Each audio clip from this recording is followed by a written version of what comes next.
Hello student, today we'll discuss the types of fuel cell.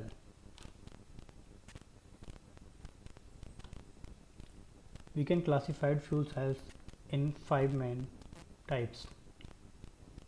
These are the alkaline fuel cells, phosphoric acid fuel cell, polymer electrolyte membrane fuel cells. There are two kinds, solid polymer fuel cells and proton exchange membrane fuel cell. And the fourth one is molten carbonate fuel cell, and fifth one is solid oxide fuel cell. In this video we will discuss only three types of fuel cell. They are the alkaline fuel cell, the second one is molten carbonate fuel cell, and third one is phosphoric acid fuel cell. These three kinds of fuel cell we will discuss in this video. First is alkaline fuel cell. As its name, its electrolyte is made of KOH, potassium hydroxide. It is an aqueous mixture of potassium hydroxide and water. Here the 40% is the KOH and 60% is water. Anode and cathode are formed by any non-precious metal. The operating temperature of this cell is 100 degrees centigrade to 250 degrees centigrade. How it works? As its electrolyte having a quality to allow only OH minus ions, so we can see these OH minus ions from cathode move towards the anode. At anode, these OH minus ions combined with two particles of hydrogen and made 4 H2O and 4 free electron. These free electron further traveled by the conductor and then comes toward the cathode. At cathode, these 4 electrons H2O and oxygen combine and form 4OH, and these 4OH minus ions again travel from cathode to anode, and this process comes again and again.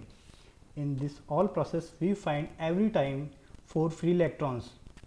Because of these free electrons we find current in the circuit. That is the basic concept of this alkaline fuel cell. If I am talking about the efficiency of this fuel cell, it's approximately 60%, which is very good.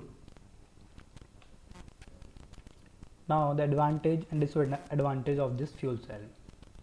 Obviously its efficiency is very higher, and the second point is because of the high temperature, its chemical reaction speed is higher, so we can say we can get more energy in less time.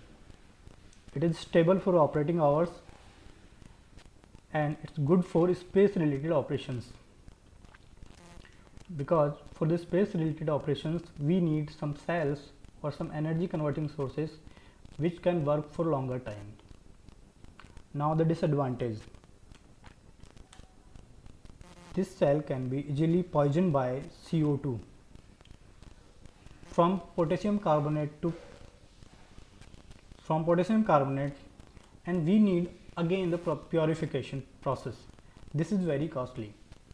And second thing is its operating temperature is high and its cost is increased.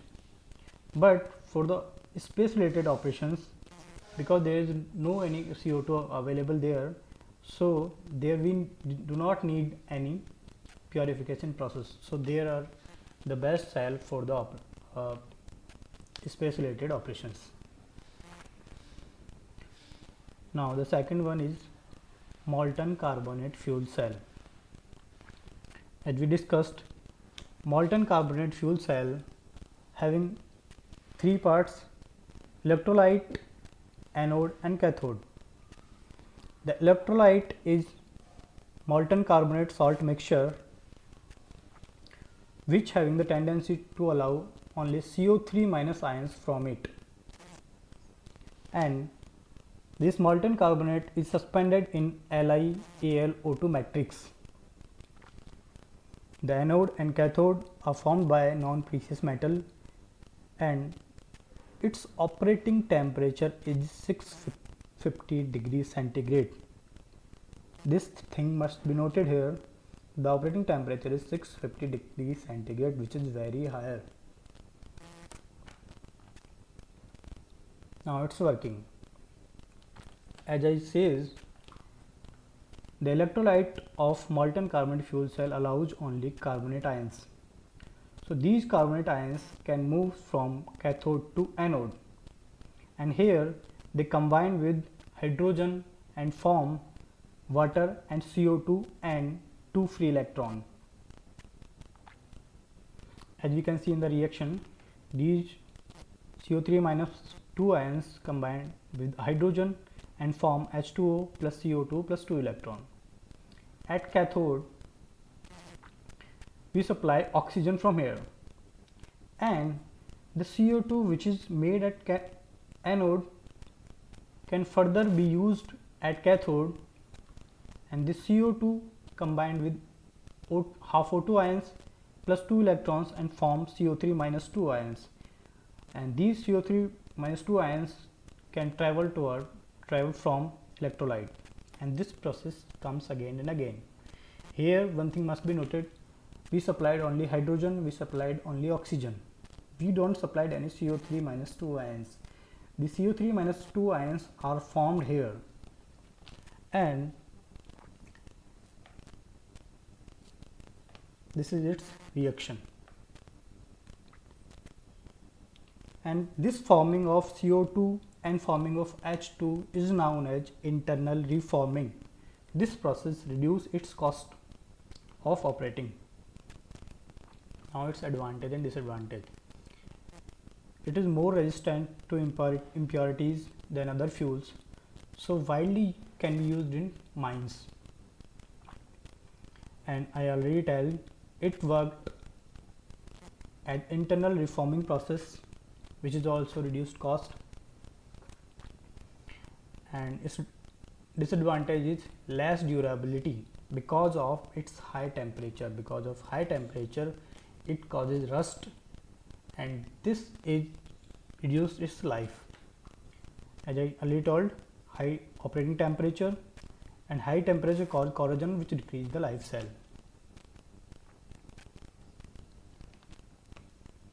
Now the third one is phosphoric acid fuel cell. Phosphoric acid fuel cells having the electrolyte of phosphoric acid, and the anode and cathode is made of platinum. Here one thing must be noted: the anode and cathode are made by the platinum, means here we need such type of electrode which can convert hydrogen to 2H plus ions and electrons. Because of these electrodes, its cost is increased, and the process is: at anode we supplied hydrogen, and this hydrogen is converted into H plus ions and electrons. These H plus ions further combined with half O2 and then made water. And as we discussed, these electrons have to travel from the wire, and it made a current. Here one thing is important, that the total efficiency of this fuel cell is 85%. 85% means the electricity and the heat.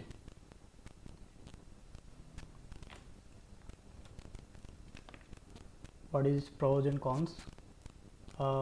It is the first generation of modern fuel cell which can be commercially used, and because of its heavy weight, it cannot be used for the smaller purpose. Basically, this cell can be used in power generations or other big systems. PAFC are more tolerant of impurities. As I told, it can be used in coal mines too, because it cannot be contaminated by the impurities. Cons: less powerful than other fuel cells given the same weight and volume, means it having the higher weight, and they are expensive. Thank you.